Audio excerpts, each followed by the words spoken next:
Hello guys, আসসালামু আলাইকুম। কেমন আছেন সুপ্রিয় দর্শক? এই যে দেখুন, একটা লং ফ্রক। এই জামাটা বানিয়েছি রাহার জন্য। আর এই জামার ডিজাইনারও কিন্তু রাহা নিজেই। এটা তার পছন্দ। সে আমাকে কাগজে কলমে এই ডিজাইনটা এঁকে দিল, আর হুবহুব তাকে আমি সেই জামাটা বানিয়ে দিলাম। এটা হচ্ছে আমার একটা রাজশাহী সিল্কের শাড়ি ছিল, একেবারে অরিজিনাল সফুরা সিল্ক। রাহার এই শাড়িটা অনেক পছন্দের।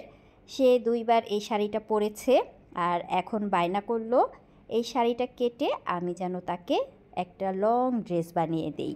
মেয়ের বায়না, আর সেই বায়না রক্ষা করতেই আমি এখন সেলাই করতে বসে পড়লাম। আর সেলাইয়ের আগে তো অবশ্যই কাটাকাটি করতে হবে। প্রথমে আমি ড্রেসের ইনারের কাপড়টা কাটছি। সামনের পার্টে আমার 3টা অংশ হবে, তো সেই 3টা অংশ কেটে নিচ্ছি। জামার মধ্যে কোনো টিকেন হবে না, তাই পাট পাট করে কেটে নিচ্ছি। আর তার আগে অবশ্যই আমি রাহার বডির মাপ নিয়ে নিয়েছিলাম। সামনে হবে 3 পার্ট আর পিছনে হবে 2 পার্ট। ইনার কাটা হলে তারপরে আমি সামনের যে বডিটা ছিল সেটাও কেটে নিয়েছিলাম ইনারের মাপে। আর এখন আমি জামার নিচে যে ঘের হবে সেই ঘেরটা কাটছি। ঘেরের মধ্যে ডাবল কুচি হবে। প্রথম কুচিটা একটু বড় আর নিচের কুচিটা একটু ছোট। জামাটা আমার টোটাল লম্বা ছিল 54 ইঞ্চি, তো বডিটা ছিল আমার 16 ইঞ্চি, আর বাকি যে অংশ সেটা লম্বায় চলে গেছে।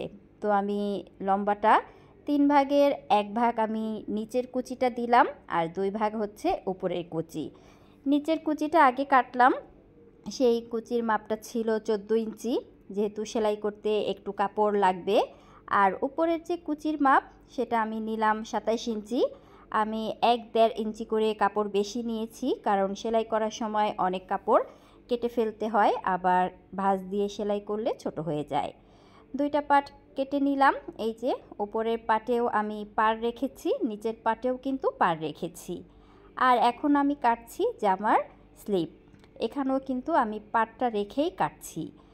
এই স্লিপটার মধ্যে অনেকগুলো কুচি হবে, তাই আমি বেশি করে কাপড় নিয়ে কাটছি। এটাতে আমি সামনে এবং নিচে 2 পাশেই রাবার দিব, এজন্য একটু বড় করে হাতাটা কেটে নিলাম। হাতার লম্বা ছিল 12 ইঞ্চির মতো। তো উপরে আর নিচে কুচি দেওয়ার পরে এই হাতাটা অনেকটাই ছোট হয়ে যাবে। কাটাকাটির ঝামেলা শেষ, এখন আমি সেলাই করতে বসলাম। আর প্রথমে আমি সেলাই করছি জামার সামনের পার্ট।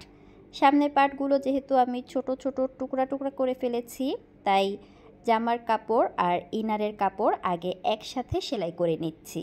জামার বডিটা আগে আমি রেডি করলাম, আর এখন আমি নিচের ঘেরটা সেলাই করছি। ঘের সেলাই করার প্রথমেই আমি ইনারের কাপড়টা সেলাই করছি।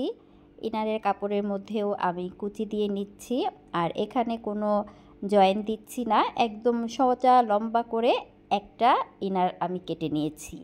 জামার উপরে পাটে ডাবল পাট আর নিচে আমি একটাই পাট রেখেছি। এই তো ইনারের কাপড়ের মধ্যে আমি বেশি না, হালকা করে কুচি দিয়েছি। বেশি কুচি দিলে আবার কোমরটা অনেক ভারী হয়ে যাবে। আর এখন আমি শাড়ির যে কাপড় দিয়ে কুচিগুলো কেটেছিলাম সেই কুচিগুলো সেলাই করে নিচ্ছি। প্রথমে আমি উপরের পাট, যে পাটে লম্বা বেশি সেই পাটে কুচিগুলো সেলাই করছি। উপরের কাপড়টা আমি একটু কম নিয়েছি, আর নিচের কাপড়টা আমি একটু বেশি নিয়েছি। শাড়ির লম্বা ছিল 6 গজ, নিচের কাপড়টা আমার পুরোপুরি 6 গজই ছিল। আর উপরের কুচির কাপড়টা আমি অর্ধেকটা নিয়েছি, আর বাকি অর্ধেকটা কাপড় দিয়ে হাতা কেটেছি, জামার বডি কেটেছি। যেহেতু উপরের কুচির সাথে নিচের কুচিটা আমি জয়েন করব, 2টা কুচি যদি সমান সমান হয়ে যায় তাহলে আমার কাপড়ে শর্ট পড়ে যাবে। যাই হোক, নিচের কুচিটা আমি এখন সেলাই করছি। এই কুচির অংশটা একটু বাড়তি থাকবে, তাই আমি ভাঁজ করে একটা সেলাই দিয়ে নিয়েছিলাম, আর এখন আমি একটু বাড়তি করে কুচিটা সেলাই করছি। একটা কুচির সাথে একটা আমি জোড়া দিব না, আমি একটা কুচির উপরে আরেকটা কুচি বসিয়ে দিব, তাহলে উপরের অংশটা একটু ফুল ফুল দেখা যাবে। যদিও আমার মেশিনটা নর্মাল মেশিন, এই কুচিগুলোর মধ্যে পিকু করলে দেখতে অনেক ভালো লাগে। আর যেহেতু পুরাতন শাড়ি কেটে বানাচ্ছি, তাই খুব বেশি ঝামেলা করছি না, শর্টকাট করেই বানাচ্ছি। এবং পরবর্তীতে গজ কাপড় কিনে এনে আমার দুই কন্যাকে সেম ডিজাইনের জামা আমি বানিয়ে দেব। ওপরের পাটের সাথে আমি নিচের পাটটা মানে দুইটা কুচি আমি একসাথে জয়েন করে দিচ্ছি, আর একটা কাপড়ের উপরে আমি আরেকটা কুচি সেলাই করে নিচ্ছি। এভাবেই রাহা আমাকে ডিজাইন দেখিয়ে দিয়েছিল, আর তার মন মতোই আমি জামাটা রেডি করলাম। এখন আমি ইনারের কাপড়টা আর কুচির যে কাপড়টা দুইটাই অবশ্য কুচি দিয়ে আমি রেডি করেছি। এখন ইনার এবং আমার শাড়ির কাপড় দুইটাকে একসাথে জয়েন করছি যেন কুচিগুলো একই মাপের হয়। মোটামুটি জয়েন দেওয়া শেষ। এখন আমি চেন লাগাবো, যেহেতু জামাটা একেবারেই বডির মাপে ফিটিং জামা, এটাতে চেন না দিলে পরা যাবে না। চেনটা শুধু আমি বডিতে না, আমি নিচের যে কুচি ছিল সেই কুচি পর্যন্ত চেনটা আমি লাগিয়ে নিলাম যেন জামাটা পরতে একটু ইজি হয়।